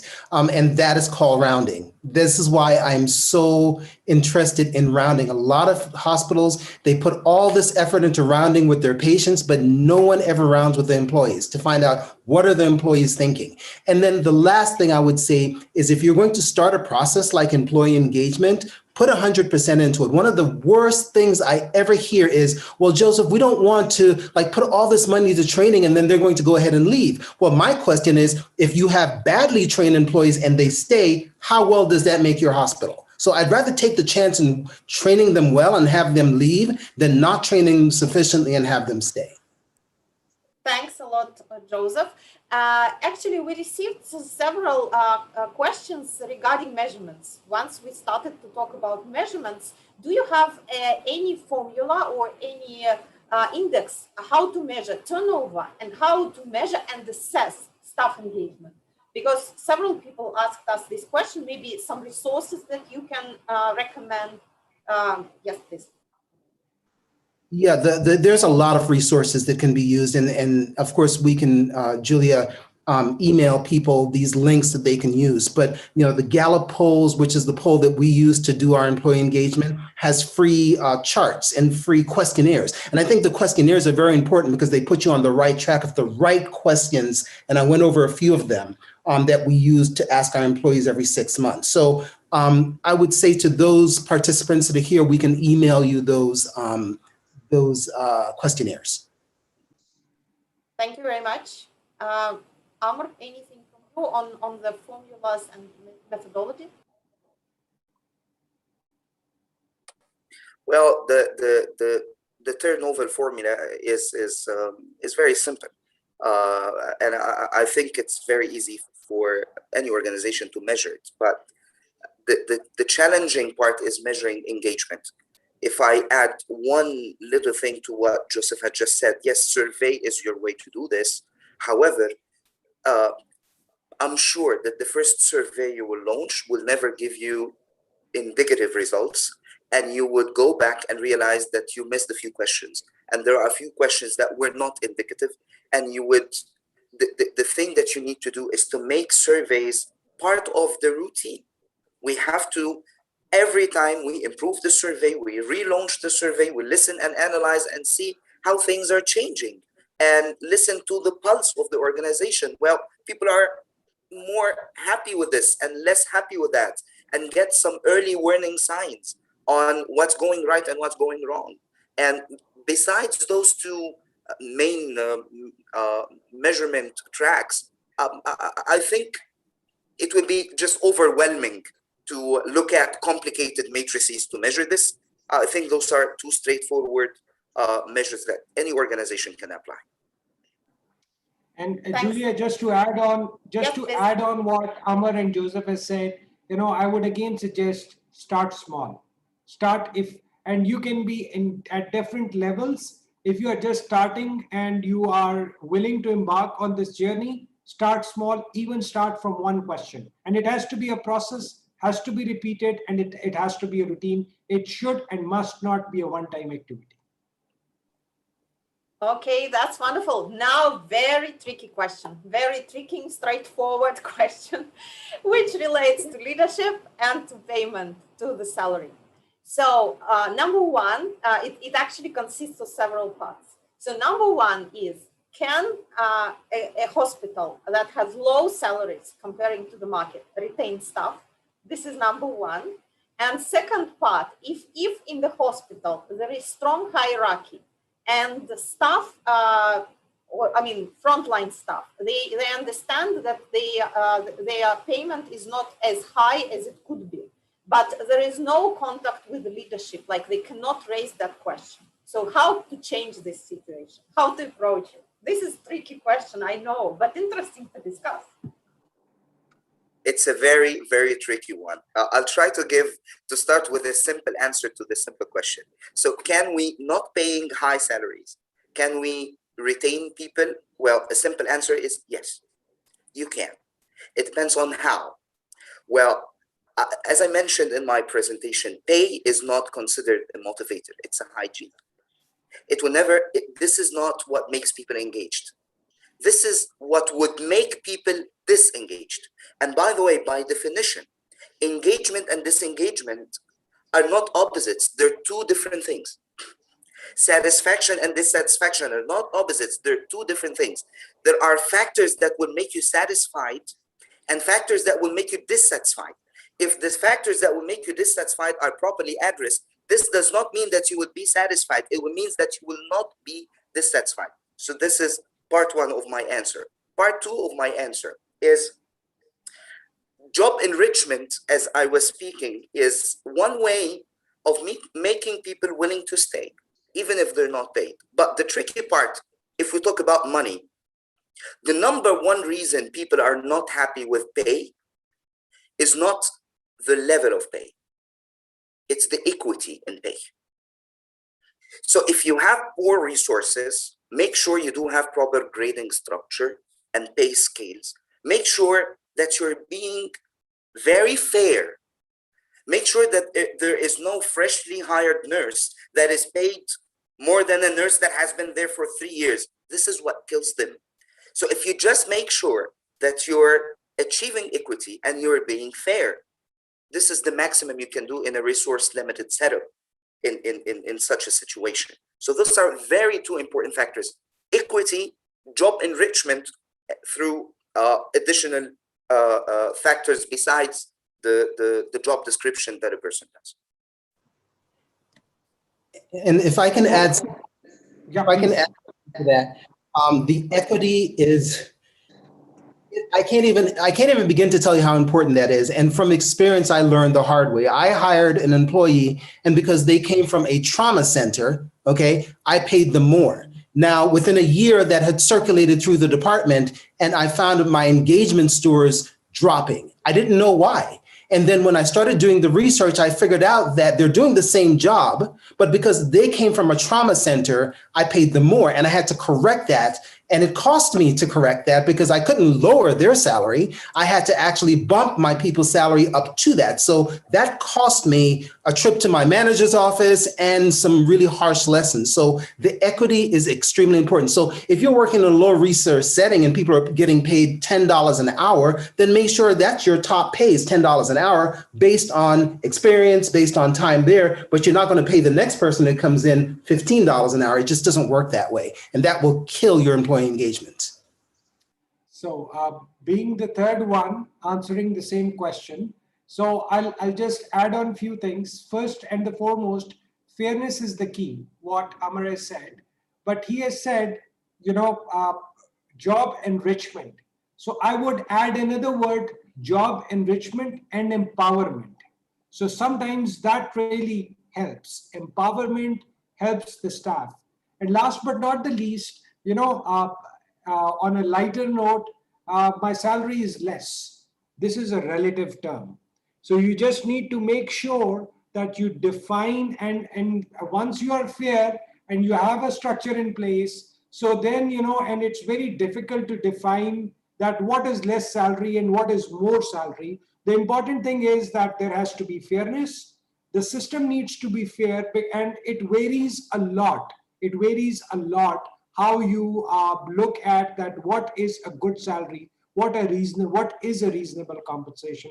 But there are multiple studies that would suggest that it is not the salary, it is fairness, it is the culture of the organization, it is job enrichment, it is improving as a person, as an individual, as a professional, and then empowerment and the ability to deliver and the ability to provide care to the patients, and to be able to feel that we are contributing as an organization, and as part of that organization, I have an important role that I am playing. So these are the factors. So it really, and again, saying that we are at a resource scarce country or an institution, again, that is a relative term. If you compare it one country with another country, and then within that country, one city with another city, and within that city, one organization with another organization. So, and one department, another department. So with the different types of skills that you have. So, it's all relative, but you just need to be very fair, have that capacity, have that feeling of empowerment and enrichment that helps. Thanks a lot. And any specific procedure regarding the managers, the admin staff? We talked a lot about nurses and doctors, and what about the engagement of managers? Any specifics with that? Or same approach? I think it's the same. You don't really, it's not about being doctors and nurses and managers and other healthcare staff. So we all are, these are human beings. You are dealing with a human being. So you are not dealing with robots. Healthcare is a human resource intensive industry. So you need to feel that you are dealing with humans, and your patients are humans. Your patient care providers, they are humans. So it really does not matter that whether they are physicians, they are nurses, they are housekeeping staff, or they're engineers, or they're managers. It's all the same. You just need to make sure that you create a culture where everybody works together as a team in order to achieve this common goal towards safe care, providing safe care to the patients. Thanks a lot.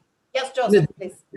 There is, in addition to what the good doctor just said, there is a animate, it's called PEP, People, Environment, and Process. And when you look at how a hospital or a patient care environment is run, they're judged on those three things. Now ask yourself, what kind of people are involved in those three things? It's doctors, it's nurses, it's administrators, it's the floor cleaner, it's the person that changes the light bulb. All those people are involved. So for me to treat a doctor's engagement different than I treat an administrator's engagement would not be fair. So in agreement to the doctor, you have to treat them all the same. When I do engagement in a department, I give the same questionnaire to the doctor as I did to the receptionist. It's the same thing. Thanks a lot, Joseph. And before we conclude, because soon we will have to, another question, which is also a tricky question, but I think it reveals the reality that many of us are living in. I mean, many of medical institutions are living in. How to successfully implement the system of staff engagement if the leadership, the top management, and the board of the directors are actually conscious of reputation risks, any novelties, and its authoritative old style model of management, while the team understands the importance of the staff engagement program, but leadership is afraid of any change and any risks. How to bring them on board? Julia, I would want to say that leadership is a stance. It's not a position. So that is a stance. And, and you always can have that stance, and you can make a change at any level. So, otherwise we can always say that if I'm a frontline staff, I can say that my floor manager is not doing what needs to be done. Tomorrow, if I'm a floor manager, I would say my CMO or my chief nursing officer or my chief operating officer is not doing what is supposed to be done. If I'm the chief medical officer, I would say my chief executive is not doing what is supposed to be done. And if I'm the chief executive, I would say my board is not doing what needs to be done. And if I'm on the board, I would say my government is not supporting what needs to be done. So again, it is a stance and it is not a title. So you can always have that stance and you can make a difference. So, and again, these are the people who make organizations. These are the people who build cultures. So it's always that you can take that initiative and you can take that first step, and other people usually they follow. Thanks a lot, Dr. Zishan. Amr, you wanted to say something? Yes, please. Yeah, actually, I wanted to continue on what Dr. Zishan has just said. Well, definitely, top management can make it or break it when it comes to organization-wide engagement. But I always tell people that you have to differentiate between the organization and your organization. Your organization is the team that you're part of, the pyramid that you sit on top of.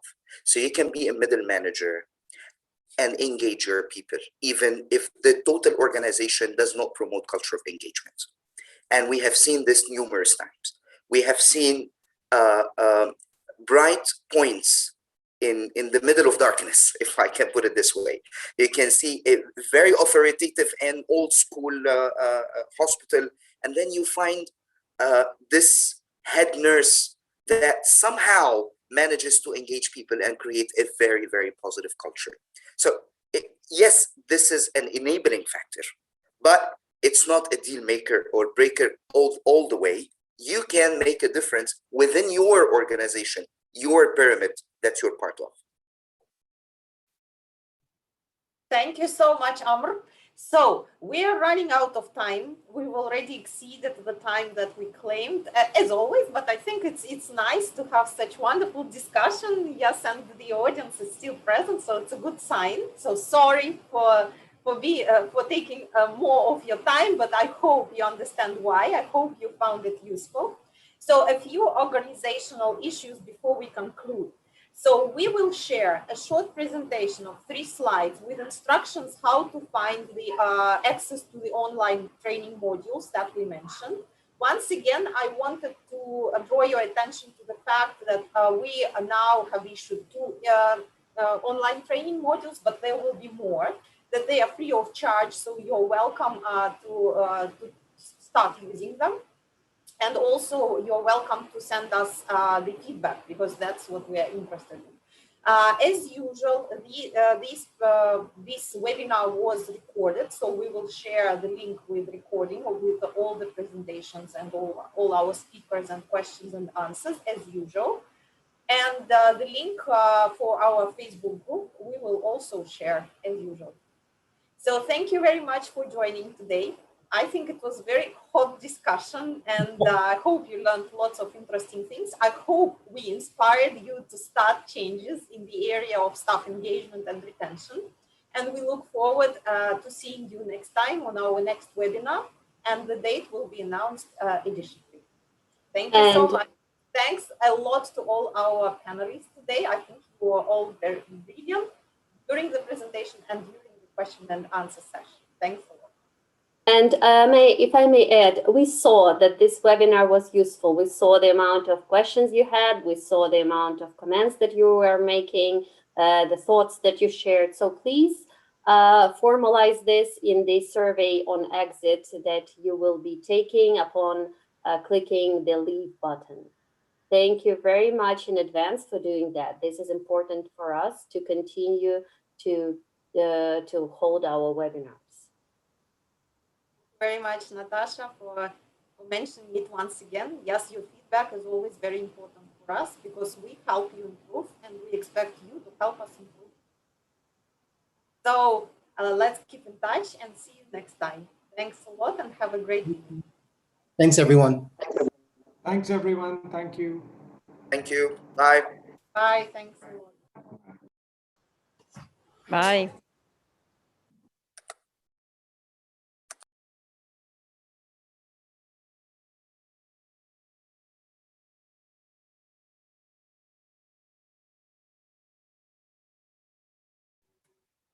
Наташ, я тут еще побуду,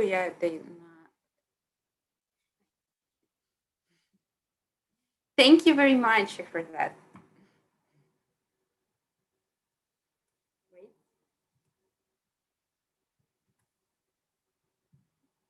No, come here. Wait.